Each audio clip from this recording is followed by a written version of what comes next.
Yeah.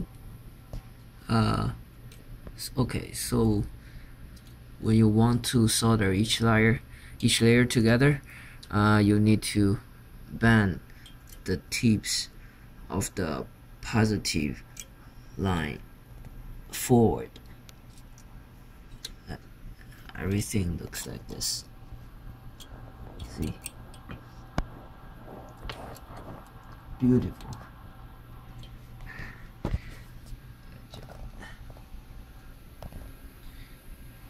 Good job.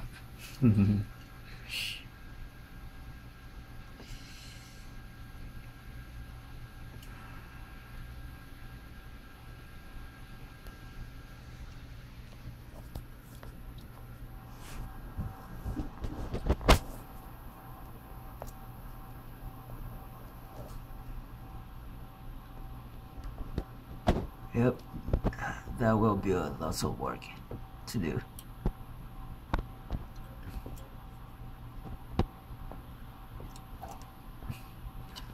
But very fun.